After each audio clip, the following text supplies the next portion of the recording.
Hello. Hello. I think the stream started and welcome back to the stream. Today we are going to do the room called Shell Review. Last time we were doing Go Buster, but it had some issue, and today I'm trying a new background music, and I think it's too bit fast or powerful. I don't know.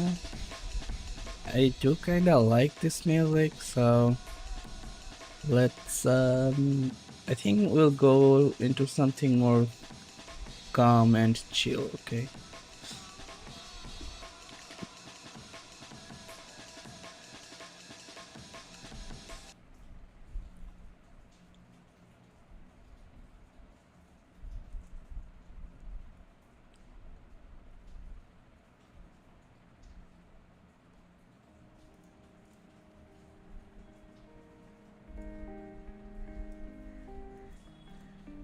Okay, and the room that we're going to do today, that is Shell Overview. This is quite a big room and it's expected to take more than an hour. Although it says 60 minutes, I'm pretty sure it is going to take more than that. So without any ado, let's start into it. And I think the music's so loud. No, I'll keep it down a little. Okay. So we have the virtual machine and the attacker and the lab, and let's start with what is Shell. Shell in cybersecurity are widely used by attackers to remotely control systems, making them an important part of the attack chain. In this room, we'll explore different shell used in offensive security, such as the difference between them in their use cases. This knowledge can help enhance penetration testing, exploitation skills, and also help us understand how to detect when a model remote shell is being used by an attacker. So all the time that we try to exploit any lab machine, we always try to get in with a shell, if you remember. So today we're going to dive in a bit more, and so these are our learning objectives: how to deploy shell, how to detect shell abuse, and understand the shell in offensive security. What is a caveat? The use of Metasploit. We use Meterpreter a lot, so use of Metasploit or other framework that generate or interact with shells have been intentionally left behind from this room. This is to focus on understanding how shell works. How shell works, the user assistance tools, either setup, generated shell. Also for this room we will use Linux OS for all the examples. Okay, so we start the room. Let's go with shell. A shell is a software that allows user to interact with an OS. It can be a graphical interface, but it is also a command line interface, and this will depend on the operating system running on the target system. Okay, in cybersecurity, it commonly refers to a specific shell session an attacker uses when accessing compound system, allowing them to command and execute software. This will allow attacker execute several activities, for some of which describes below: a remote system control. It allows the attacker to execute commands or software remotely.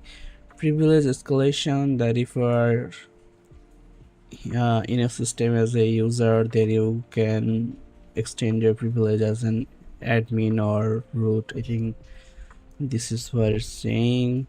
Data exfiltration. Once you have access, you can explore them by system and read and copy sensitive data. Okay. Persistence and maintenance. As once all shell is obtained, attacker can create access to users credential, copy backdoor software to maintain access to the system for late users. Okay. So post exploitation is after a successful shell access, attacker can perform wide range of post exploitation activities such as malware deployment, hidden account, and deleting information. I see. Access other systems on the network. Depending on the attacker's intention, the obtainable shell can be just an initial access point.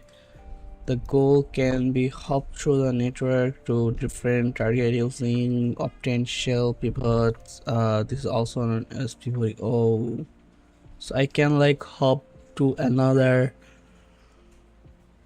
I mean, I can exploit a machine and I will use another machine I already exploited as a pivot point instead of exposing my own machine. That is clever. What is the command line interface that allows users to interact with operating system? Shell. What process involves using a compromised system as a launching pad to attack another machine in the network? Huh? What process involves the queue hopping?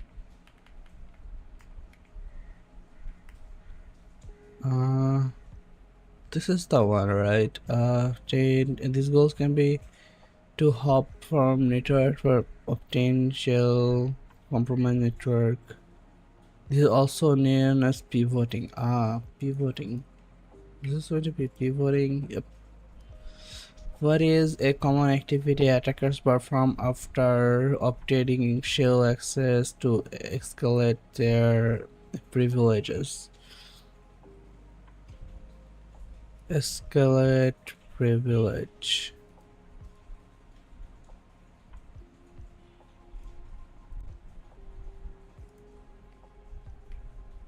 Whoa, I might be wrong. What is common activity attackers do? Attackers explore ways to escalate to elevated administrative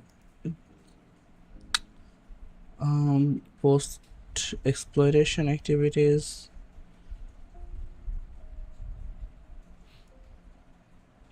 Deploying malware, creating hidden accounts, deleting information.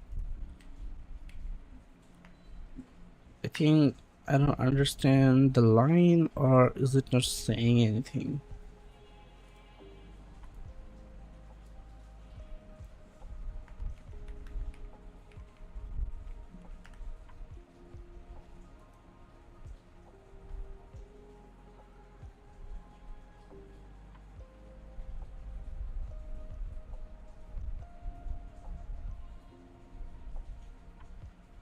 It is the privilege escalation, no? Privilege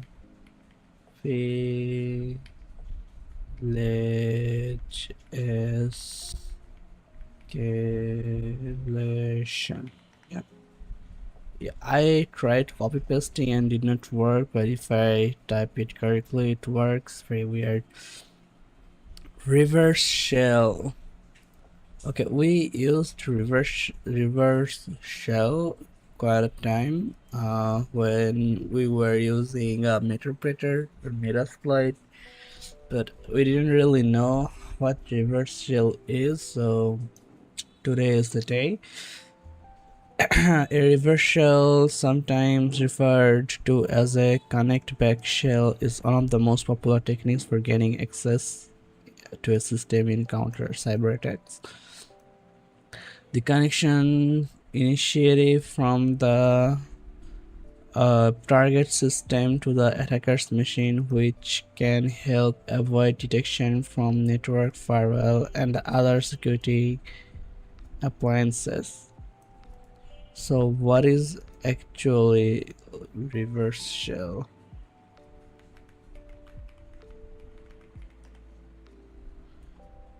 A reverse shell is a type of shell where the target machine initiates a connection to the attacker's machine.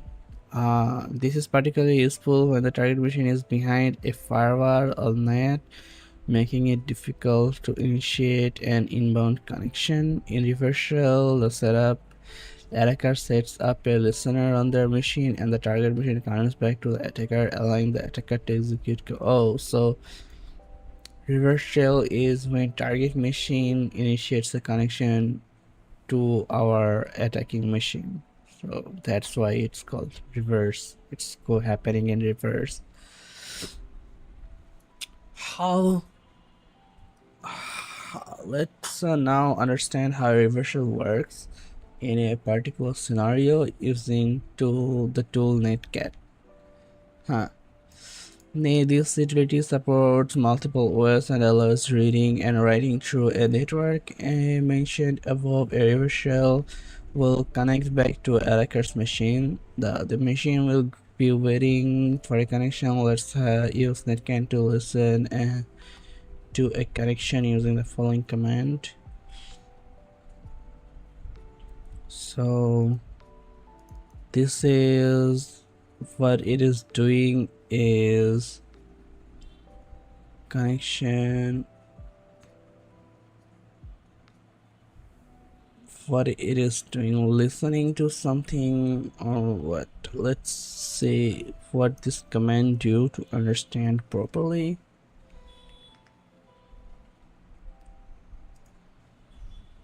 What is netcat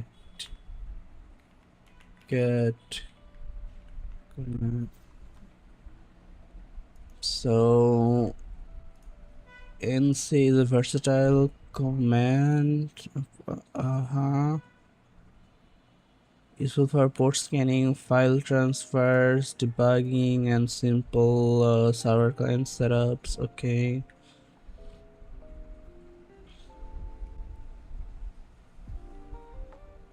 So it's not telling me. Okay, this listens on port 444. Okay, LV, listen for connection, server mode, and then connect from another host. I can connect from XC. So this is doing listening, but I don't know what NP does. Did it say anything about NRP? No. Okay, so it's listening as a server for this port. The command, oh, it's already told here. Come on, man. Options indicate to netcat to listen or wait for connection. Use verbose mode. An option prevents the connection from using DNS lookup. Option prevents the connection from using DNS lookup. Okay, let me check the tutorial quick.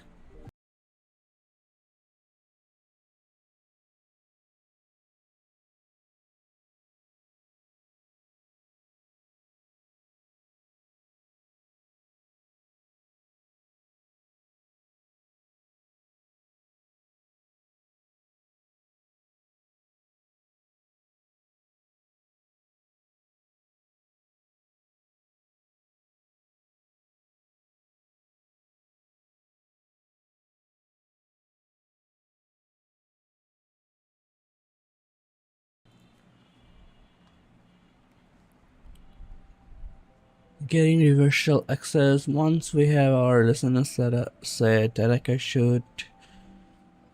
Oh, my bad. Finally, the P flag indicates that the port will be used to wait for the connection in case port 445. Wait. Finally, the dash flag indicates the port that will be used for. Oh, so we mentioned the port. We give the port here and we indicate it by the P, and N prevents the connection from using DNS lookup, so it will not resolve any host name. It will use an IP address. Okay, any port can be used to wait for an connection, but attackers and the pen tester tend to use known ports used by other application, like I think this one's for HTTP, FTP. I don't remember all, but I should memorize this though. This is to blend the reversal with legitimate traffic and avoid detection by security appliances. Okay, gaining reversal access. Once we have our listener set, the attacker should execute what is known as a reversal payload. This payload usually abuses the vulnerability or authorized access granted by the attacker. The command will expose a shell to the network. There is a variety of payloads depending on the tools and ways and everything. For example, we can have a Python reverse shell. We can, if there's a PHP server, we have a payload for PHP. I think there's OS specific as well, but we can explore them here. Let's see what are the reversal they posted. Yep, Python, PHP, Ruby, Netcat, Java, Xterm. Xterm is a terminal. I think, I don't know. There's Java, PHP, Perl, Bash. Okay, so as an example, let's analyze an example payload named pipe reversal, as shown as pipe reversal. So RMF, force remove temporary at F, make FIFO, what, get, then what, NC, attacker IP, attacker port. Okay, what it does, so it's deleting a file. The comment removes any existing pipe file located at this ensures that the script can create a new named pipe without conflicts. And make, I don't know what it is, that this command creates a named pipe or FIFO, first in first out, at TMPF. Okay, named pipes allow for two-way communication between processes. In this context, it act as a conduit for input and output. Cat, and we read this reads the data from the named pipe. It waits for input that can be sent through the pipe. And bash, I don't know what it is, so thus the output of cat is piped to a shell instance, which allows the attacker to execute command interactively. This one, 2 and 1, what redirects standard error to standard output, ensuring that error messages are sent back to the attacker. And lastly, this part pipes the shell's output through NC to the attacker's IP addresses on the attacker's port. and this final part sends the output of the command back to the named pipe, allowing for a bidirectional communication. Bruh. This is a bit difficult to understand though. A lot of things happening. Once the above payload is executed, the attacker will receive a reverse shell as shown below, allowing them to execute commands as if they were logging onto a regular terminal or a OS. So we were listening in this port, someone did this thing, and here is the port.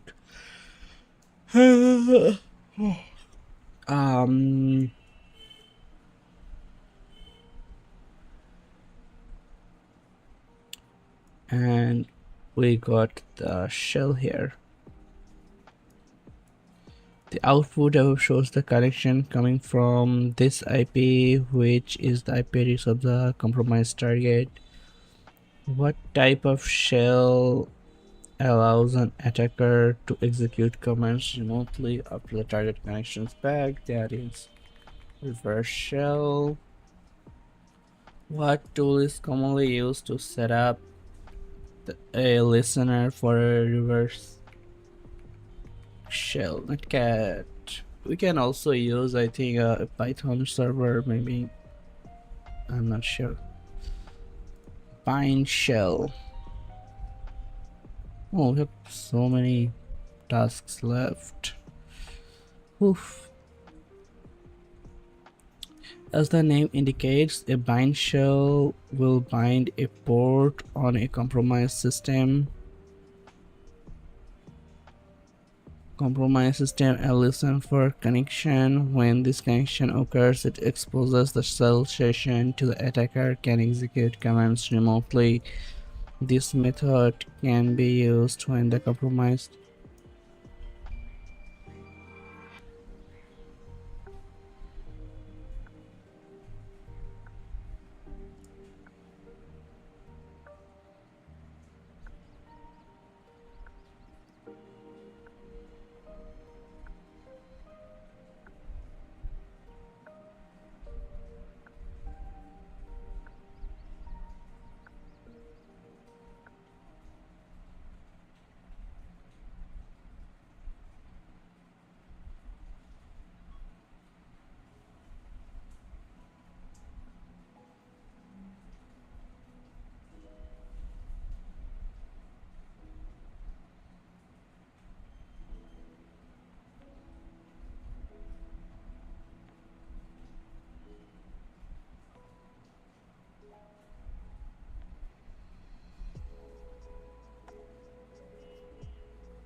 This method can be used when the compromised target does not allow outgoing connection, but tends to be less popular since it needs to be remain active.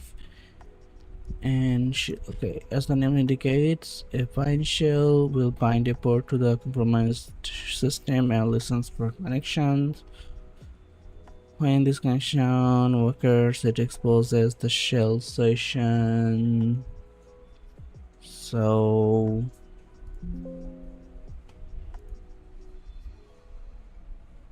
the attacker can execute commands remotely. This method can be used when the compromised target does not allow outgoing connections, but it tends to be less popular since it needs to remain active and listen for connection, which can lead to delayed detection. Okay, so this is not popular. And how bind shell works? Let's get a bind shell. In this case, attacker can use the command like the one below in the lab machine. It's also making a FIFO, also doing the bash output to the thing here, but finally we create a listen. Instead here we would rather connect to the port, but it creates a listen port, right? Yep. So once the command is executed, it will wait for incoming connections as shown above. After attacker connects to the bind shell, now that the lab machine is waiting for incoming reconnections, we can use netcat again with the following commands to connect. The disables DNS resolution, operate faster, avoid unnecessary lookups, which is for verbosity.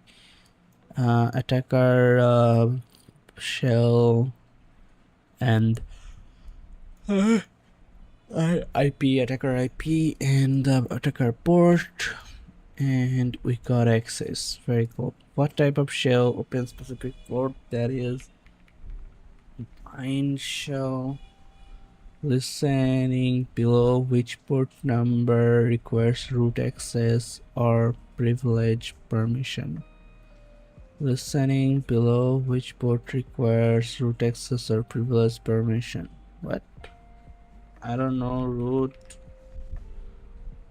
action or privileges.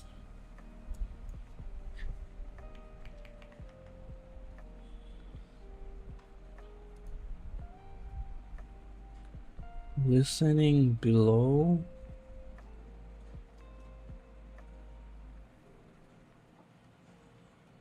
I'll Google this real quick. I don't think it's mentioned here anywhere.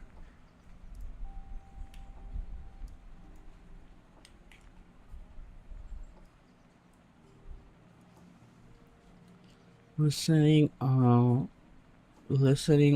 DHCP DP ports below 1024 requires root privileges or permission. So I think this one is the answer.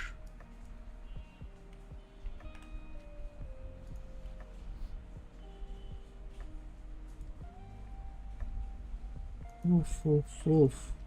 Woof woof woof. Woof woof woof.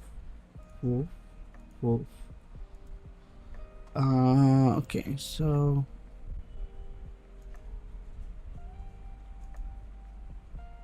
whoa, this is my attack box and this is my lab machine. Whoa, the lab machine is very similar. So I'll stay on attack machine for this.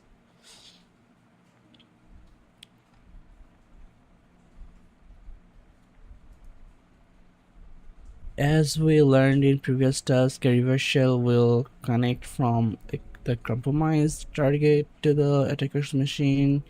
A utility like netcat will handle the connection and allow attacker to interact with exposed shell, but netcat is not only the utility that will allow us to do that.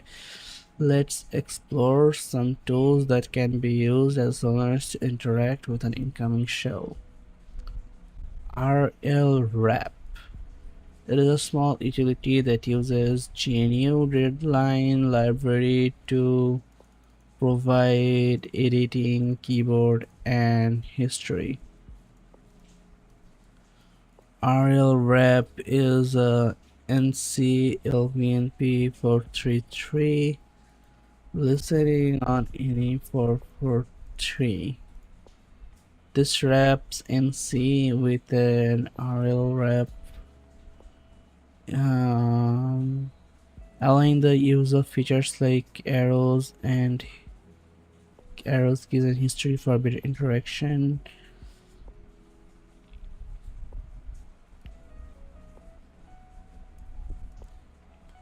Ncat that we used, I think, we used netcat. This ncat. Ncat is an improved version of netcat distributed by Nmap project. It provides extra features like encryption and uses example listening for reverse shell with SSL. Netcat OMP version generating temporary netcat SHA-1 fingerprint listening on port. Okay, this the key option enables SSL encryption for the listener. Socket it is an utility that allows you to create socket connection between two data sources, in this case two different hosts. Okay, so socket is this, and it gets a socket connection, that is this socket listening on this. The command the D option enable variables output. Using it again will increase the verbosity of the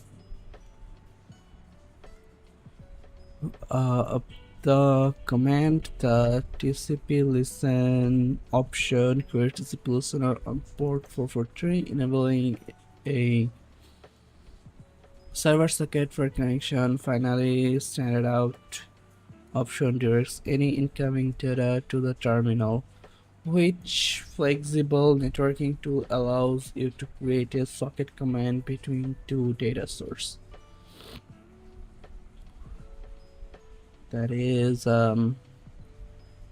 create a socket connection between two data sources. That is RL wrap. RWrap, not. I think then it's about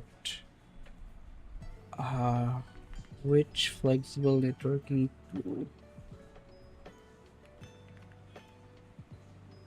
Socket, because we are doing socket connection.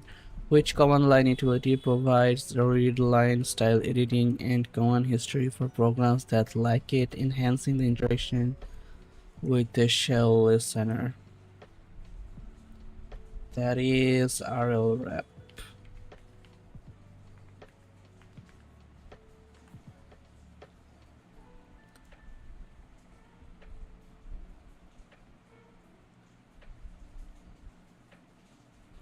What is the improved version of Netcat? Netcat's improved version is NCAT. A shell payload, PA command or script shell. Let's explore some of this payload that can be used in Linux OS to expose shell and reverse shell. Okay, normal, reverse shell, normal, bash, reverse shell. This reverse shell initiates an interactive bash shell that redirects inputs and outputs through a TCP command connection to the attacker IP on port 443, and the operator combines both output and standard error. Bash read line reverse shell exec. This reverse shell creates a new file descriptor that connects to a TCP socket. It will read and execute commands from the socket, sending the output back through the same socket. Bash with file descriptor.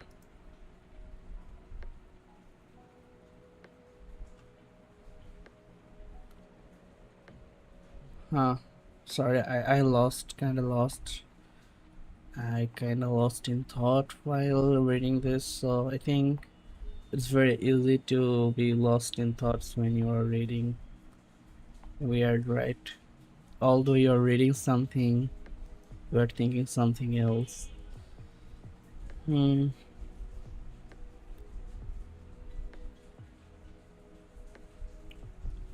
Bash read line reverse shell. This reverse shell creates a new descriptor and connects to a TCP socket.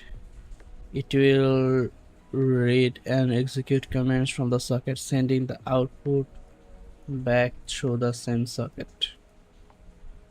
Bash with file descriptor 196 reverse shell. That is, this reverse shell uses a file descriptor to establish a TCP connection. It allows the shell to read commands from the network and send output back through the same connection. Bash with file descriptor 5 reverse shell.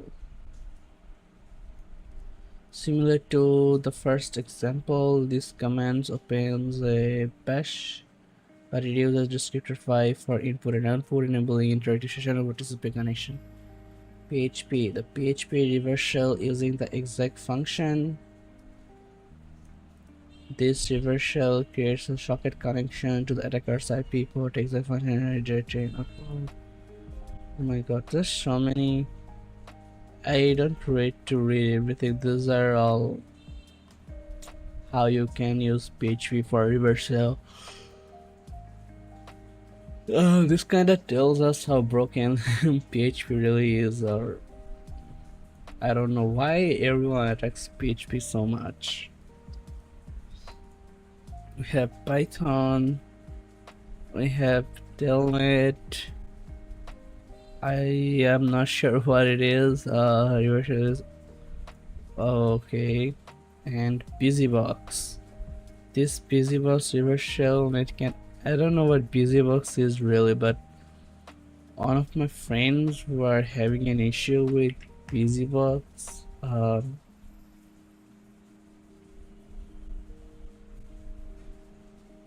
What is BusyBox? Oops. Easy.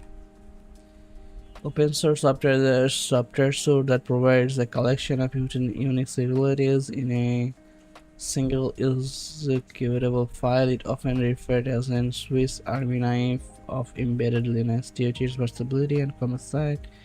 BusyBox was initially created to fit it a complete bootable system on a single floppy disk, serving both as a rescue disk and installer for Debian distribution. Let's see. Which Python module is commonly used for managing shell commands and establishing reverse shell?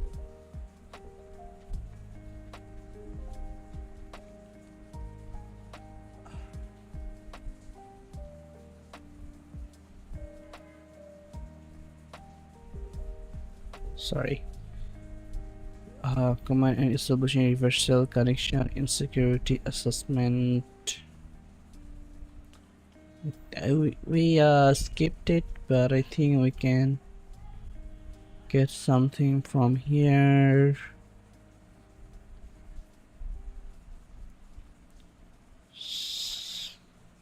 Python use subprocess module to spawn and set up a similar environment with Python and reverse shell by exporting environment variables command.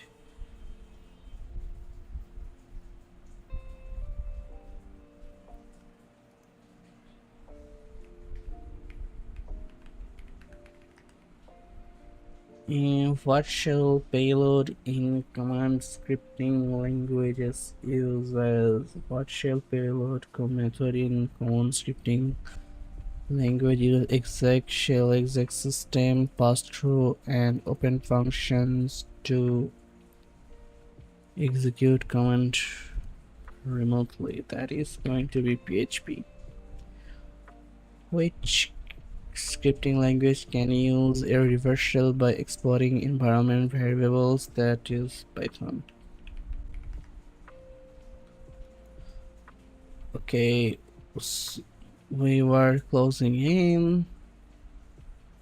Web shell. A web shell is a script written in a language supported by a compromised web server that executes commands through a web server itself. A web shell is usually a file containing the code that executes command and handle files. It can be hidden within a compromised web application or service, make it difficult to detect and very popular among attackers. So web shells can be written in several languages supported by web servers like PHP, ASP, JSP. I don't know what JSP is. ASP, I don't know if ASP is the ASP that I'm thinking about. ASP.NET, and then simple CGI graphics scripts, CGI graphics low. Example PHP web shell. Example of that is what if is set cmd then system cmd. Okay, the above shell can be saved into a file with the PHP extension, looks like shell.php, and then uploaded into web server by attacker by exploiting vulnerabilities such as unrestricted file upload, file inclusion, command injection, among others, by gaining full authorized access to it. After the web shell is deployed in the server, it can be accessed to the URL where the web shell is hosted. In this example, victim.com.upload/shell.php. As we observed from the code in shell.php, we need to provide a get method and the value of the variable cmd, which will contain the command the attacker wants to execute. For example, if we want to execute the command who am I, the request should be shell.php and cmd is who am I. Above will execute the command who am I display below. Whoa.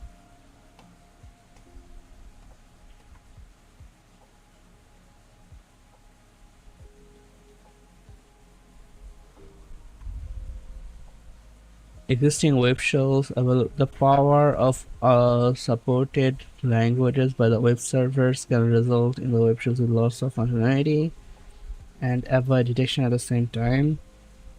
Let's explore some of the most popular web shells that can be found online. A minimalistic single file PHP web shell that allows remote command execution.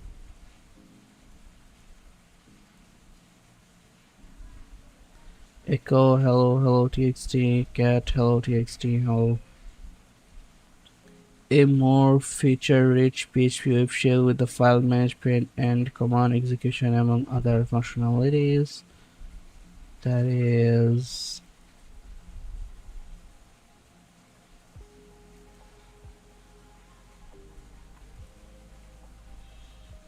a well-known and robust PHP web shell with extensible functionalities.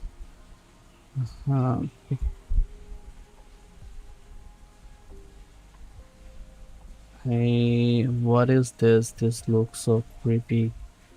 Very hacker-like, by the way. More web shells here, but what vulnerability type allows the attacker to upload malicious web server failing to restrict file types? I think we had it here somewhere. Yep, such as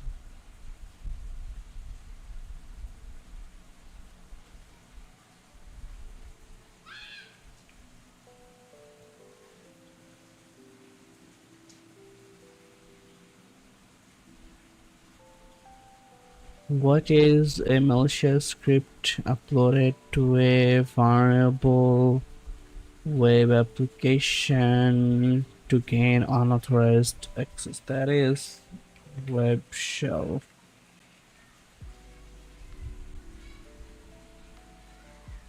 Okay, what if say one of our machine is still one and we did not use it at all? We start the machine and we got to do some practical. Yay! After so many times, finally a practical.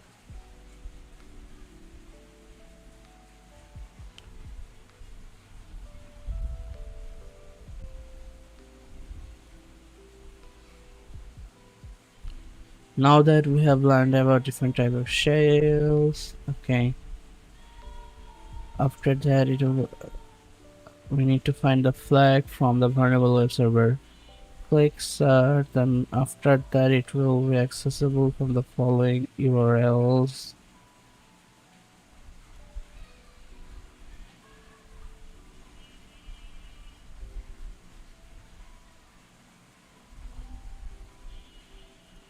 Okay, let's wait until the machine boots up.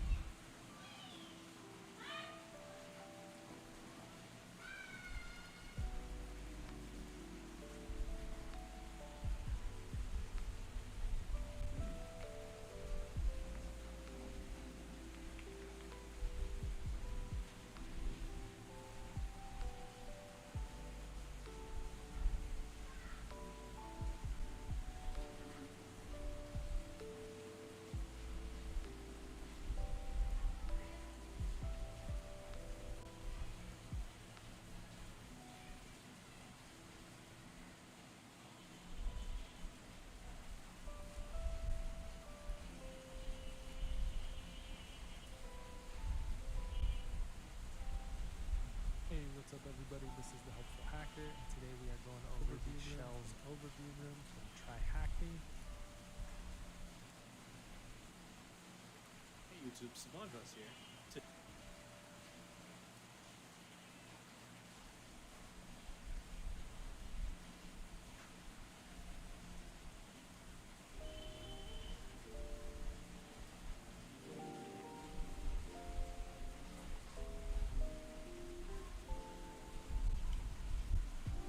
Let's open our browser real quick, and I think we will be able to see the landing page over here.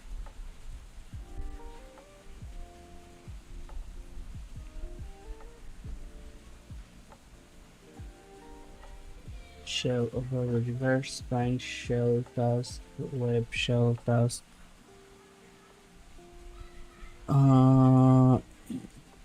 This one has, I think this one also has something. Input a file, try hello.txt. What?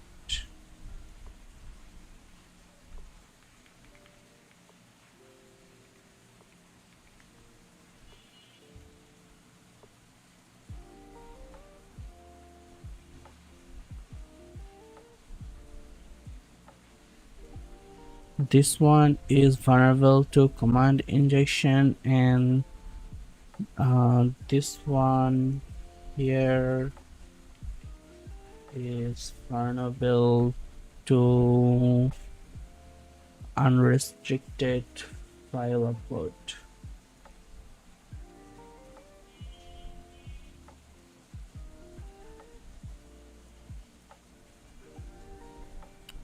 So we have to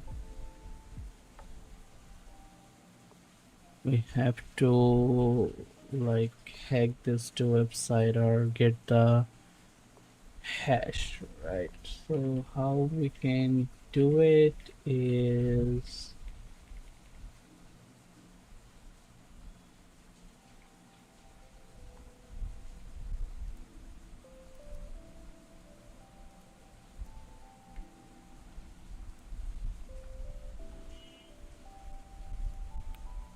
reverse shell.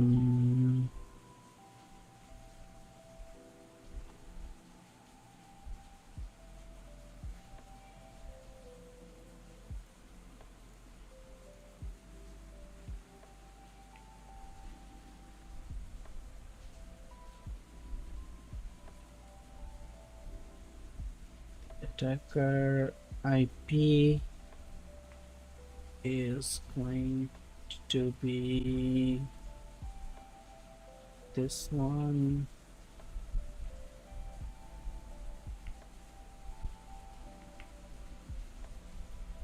Attacker port. Let's listen to something first.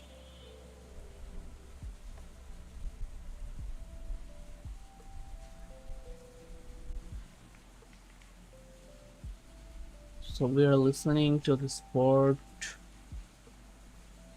and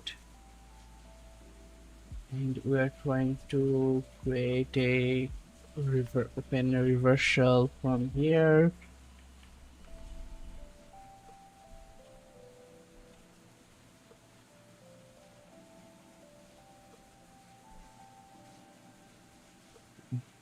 So is it working? We'll know if we look at here. Connection received, and okay, we are in the shell. So if we press ls, I think we can do cat hello. Oh my god. Hello.txt.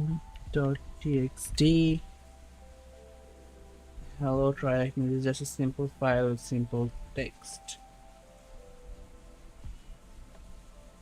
Cd dot dot ls html. So can I do cd home, cd root? Huh. And we will look for something called a THM flag. So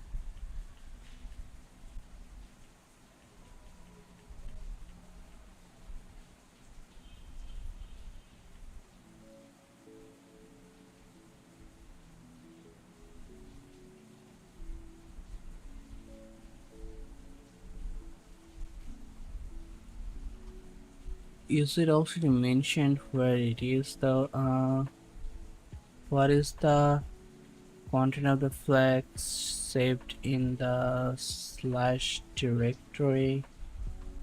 I am in the slash directory, but oh, there is it. There it is. There it is. Flag.txt.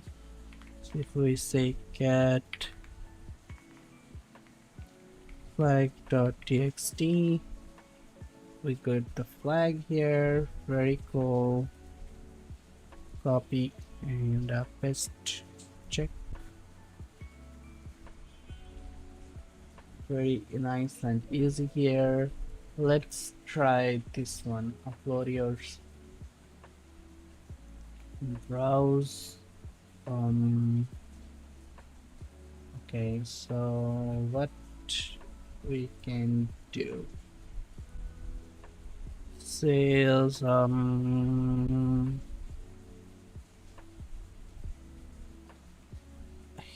I think in web shell. Let's do this. Copy, and let's open a new terminal. Let's do cat. No, let's do, what is it called? Nano.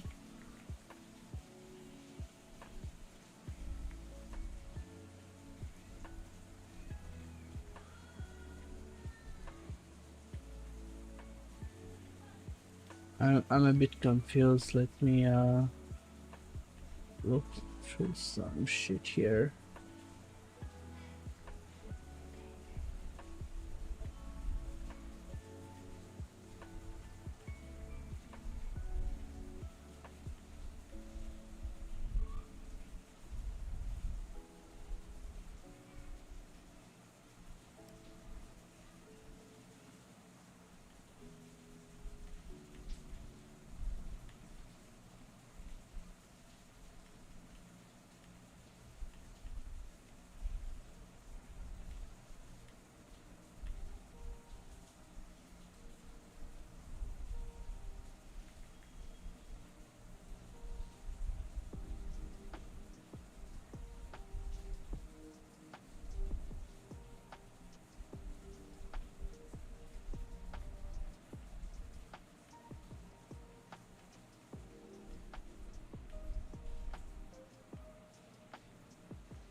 So close terminal. What we have to do is exploit the web shell thing. So we will create a file called this. Let's do nano shell dot php. Let's paste it here, and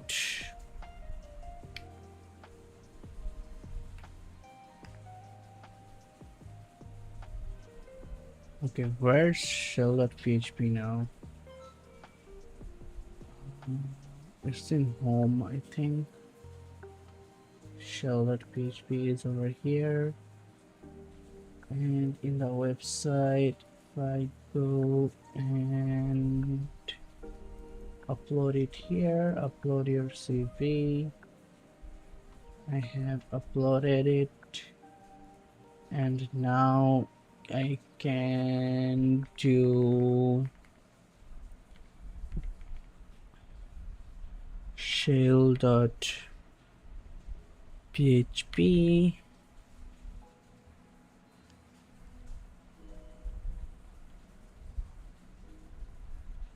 shell.php and get method to okay cmd.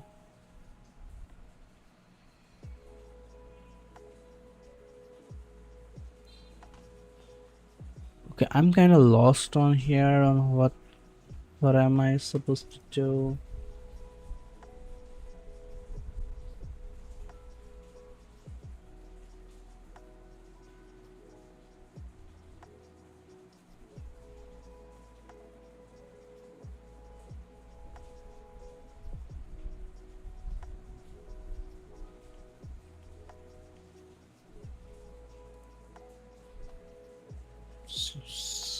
Shell, and I have to give a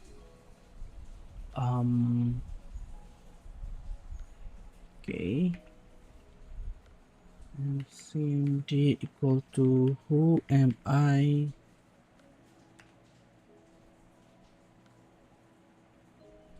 What?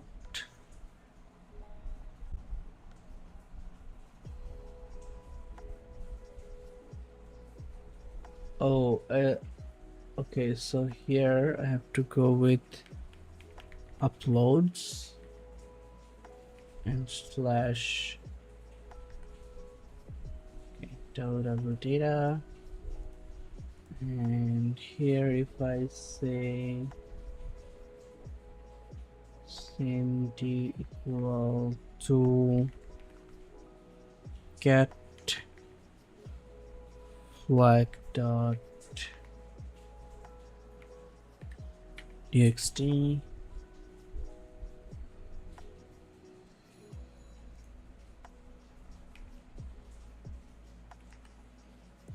Okay, so I think the both the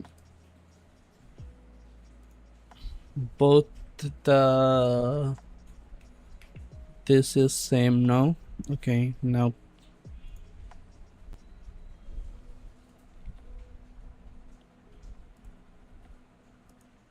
so we got the data here. Very cool, very nice. And we check the conclusion, and we completed the room called, wait, what is my mission debrief?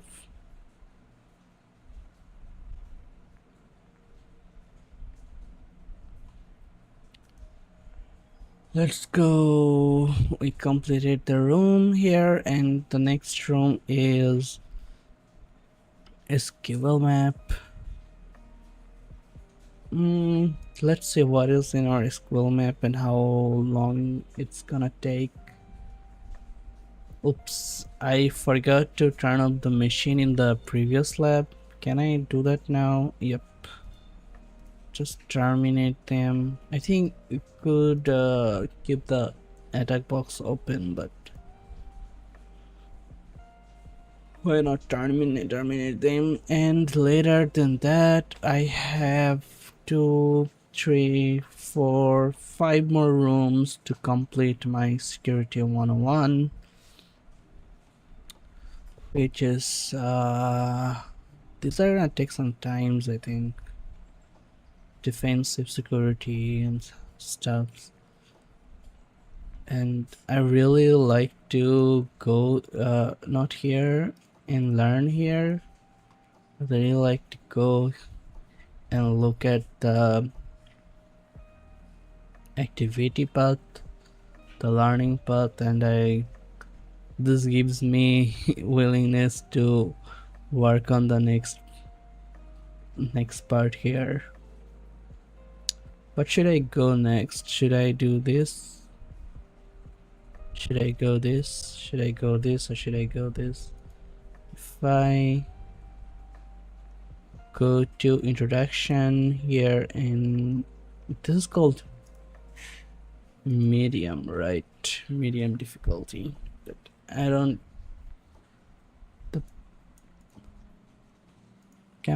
Do I have the skills to do these rooms though?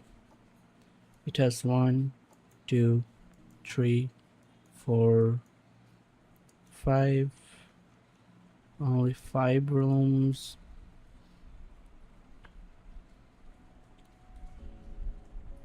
It's saying it's hard. Maybe I should go with security engineer. What they do is security means designing secure system, networks, and software, understanding threats and risks that can affect the organization, and being able to assist in responding to incidents. This path aims to give you an introduction to security engineers from various perspectives, no matter which specialty you choose. As a cybersecurity, understanding all elements is going to help you proactively identify, mitigate security risk, and play a crucial role. Okay. This is not like developing or something. This is I don't know. Then we have DevSecOps. This is something I am interested in, but I'm not sure whether I will do it or not. Junior pen tester. I am also interested in this actually. Active Directory Basics.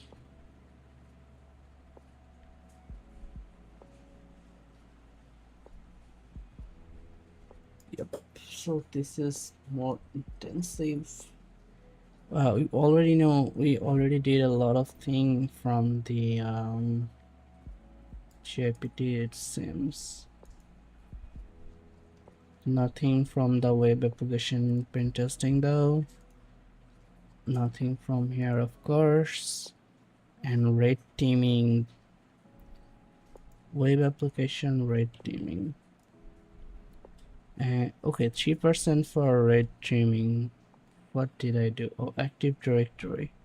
I think I'll do Active Directory basics one more time because Active Directory kinda tough. I don't know, like looks kinda tough for me. Active Directory management, user, then projects, devices, weird stuffs. What's in SOC though? I have nothing in here, only in SOC that is saying 2%. Junior security analyst. SOC role in blue team, human as attack vectors, system as attack vectors, SOC level 1 triage. I think SOC is also good. I think blue teaming kinda good. Blue teaming, red teaming, and you got purple teaming in AI. Okay, so the question was whether do I do SQL injection. It's saying SQL map, not injection though, but it only has some activities, so yeah, let's, oh my god, this one's big.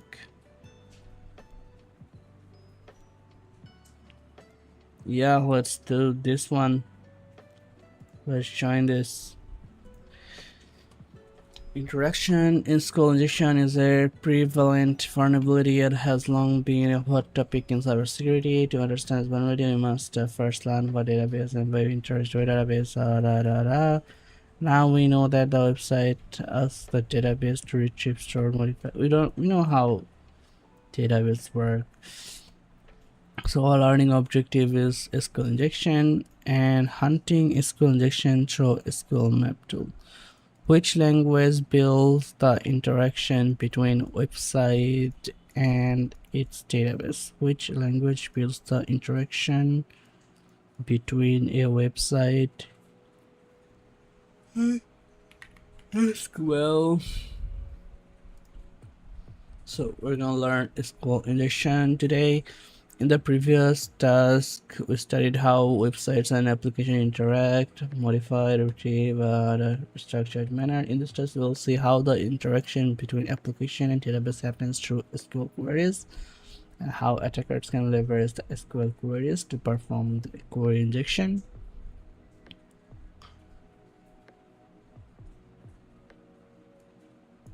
Okay, please ensure that you try the manual or automated SQL injection methods only after the permission of the application owner. Okay, let's take an example of a login page that asks for John and username. So once you enter the password, the website will receive it and make an SQL query with your credential and send it to the database. So username, password is Omok. Okay, so this query will execute in the database. As per this query, the database will check for the username John, password. If it finds such user, it will return it. But what if we do something like add in boolean and oh, I mean they already did, but I can maybe add an end here. Sometimes when the input is temporary and sanitized, meaning the user input is not validated, attackers can manipulate the SQL queries inside the database. Successful SQL injection can compromise the critical data. Let's assume the website login page we discovered above lacks input validation. So this time, so we did John and password ABC, or 1 equal 1 colon dash dash dash. Interesting, right? Because this is going to be true, this part here is going to be true, so eventually this is going to be true or something, and this is probably something to comment out rest of the queries. So the statement looks similar to the previous SQL query, but now it adds another condition, or this query will see if there is a user John, then it will check if John has the password ABC, which he could not have because the attacker entered the password. Ideally, the query should fail here because it expects both username and password to be correct, and there is an and, but it has an or. So between the password and the statement, any of them being true will make the whole SQL successful. The password failed, so the query checks the next condition, which checks if 1 is equal to 1. That is, as we know, is always true, so it will ignore the random password and it will become true. At the end of the query would comment anything else later 101, which means the query would be successfully executed and the attacker would get logged into the account. The important things to note here is that the use of single quote after ABC Without this single quote, the whole string would be considered the password, which is not intended. However, if we put a quote after ABC, the password would kind of look like this, which encloses the original string and allows us to introduce a logical condition one over where true. Very nice. Yeah, we did SQL injection back in second semester or third semester, so I found this really cool. Like the engineers or the hackers who figured it out once we created geniuses. Which Boolean operator checks if at least one side of the operator is true? That is going to be or is on one and SQL query always true? Yeah.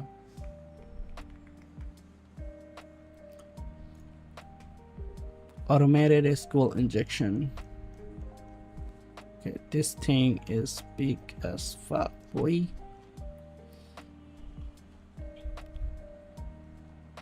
So carrying out an SQL injection attack involves discovering the SQL injection vulnerabilities. However, manually doing it can take very time.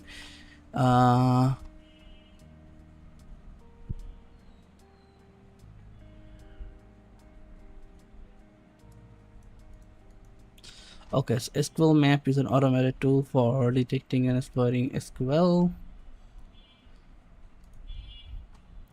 Injection vulnerabilities on application. It simplifies the process of identifying these vulnerabilities that shows Linux distribution, but you can easily install it if it's not. As this command line tool, you must open your Linux OS terminal and use it. The help command with the SQL map will list all the available flags you can use. If you don't want to manually add the flags to each command, use the wizard flag with SQL map. When you use this flag to guide you through each step and ask questions to complete the scan, making this a perfect option for beginner. So we opened with the wizard tool and it's going to ask for the URL. Okay, the --GPS flags helps you to extract all database names.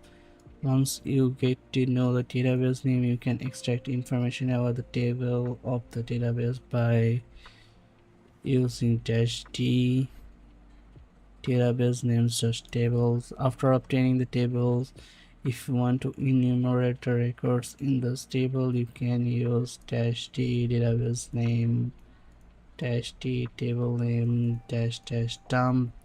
The different flags in the SQL map tool let you extract detailed information from the database. Now let's make a practical scenario and use all the above flag to exploit a web application vulnerable to SQL injection. The first step is to look for a possible vulnerable URL or request. You may often come across some URLs that use get parameters to retrieve data. For example, a URL like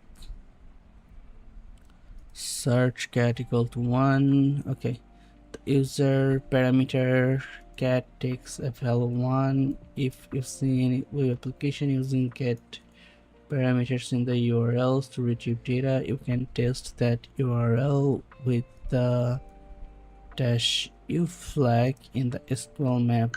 This is considered to be the HTTP GET based testing.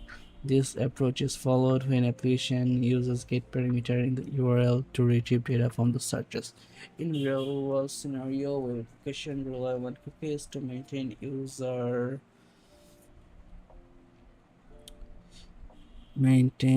sessions, enforce authentication, or apply access controls.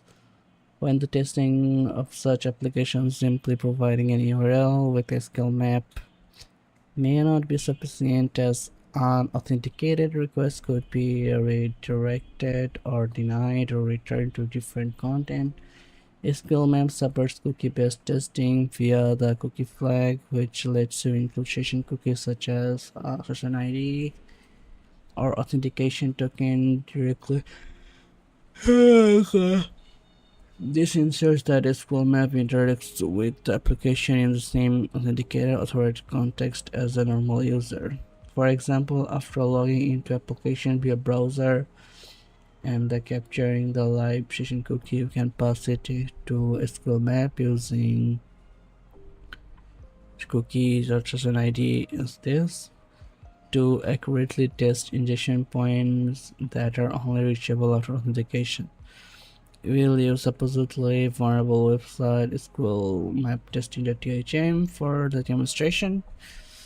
Suppose that this website has a search option, and when you click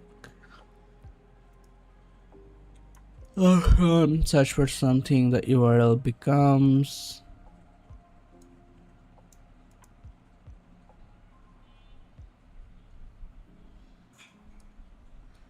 which uses get parameter =1 in the URL to extract information from the database. As we know, URLs that have get parameters can be vulnerable to SQL injection. Let us scan this URL to identify if it has any SQL injection vulnerability. So it gave the SQL string here and testing connection to the URL. Heuristic detected, checking if the target is protected with some kind of okay. Testing the user's content is so stable. The cat is dynamic. Remove cat appears to be a MySQL and time-based client injectable. Get parameter cat is generic union query 1 to 20 columns injectable. What? Get parameter cat is vulnerable. Do you want to keep testing the others? SQL identified following injection options with total of parameter cat type error type and or time based client union query. The attack based DBMS is the backend DBMS is MySQL. The web server operating system is Linux. The web application technology is Nginx PHP. Backend DBMS is MySQL 5.1. The results of the above terminal shows that the different types of SQL injections, such as Boolean based,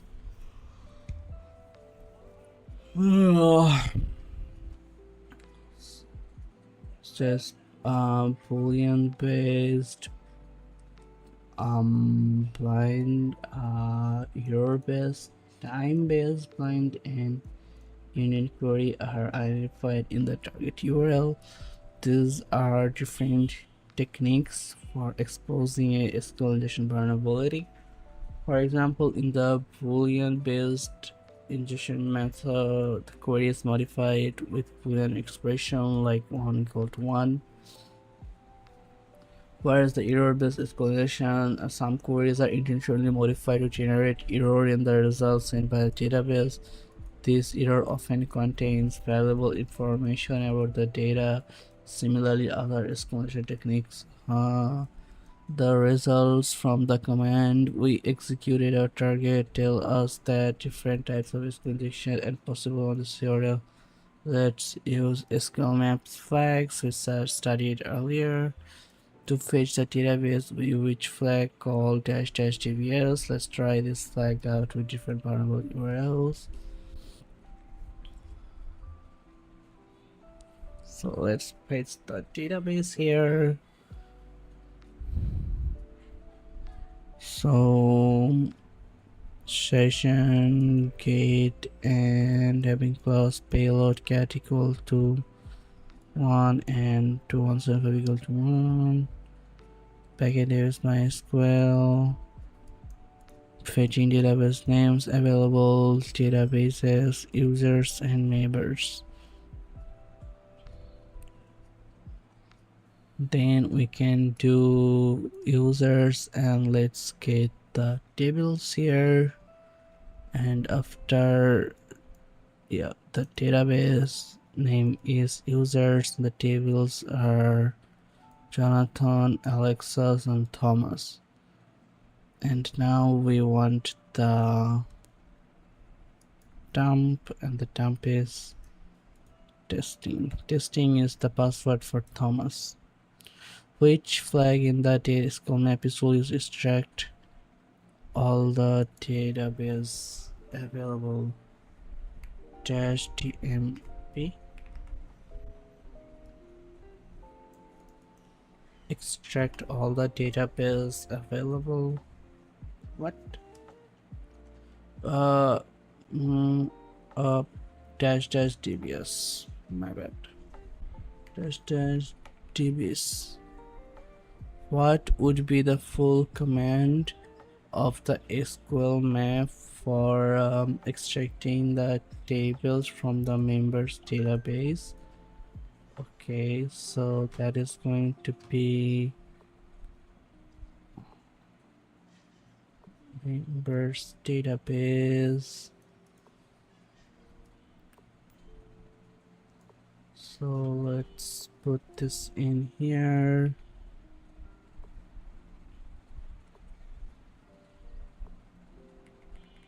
Dash d, and here you're gonna say members dash tables. Oh, and finally we're going to do the practical. I'm gonna take a small break as well.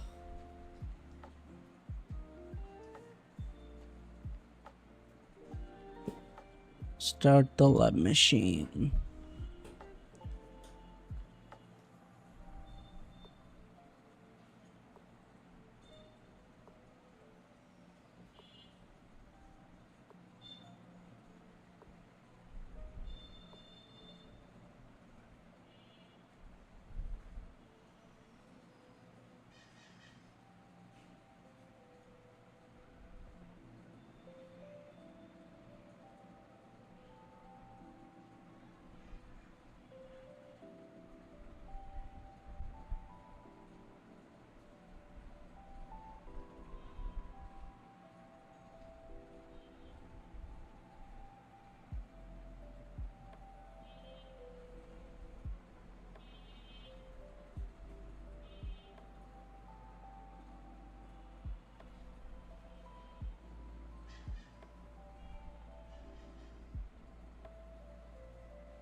Okay, so every day there's a new issue with THM where some servers does not work.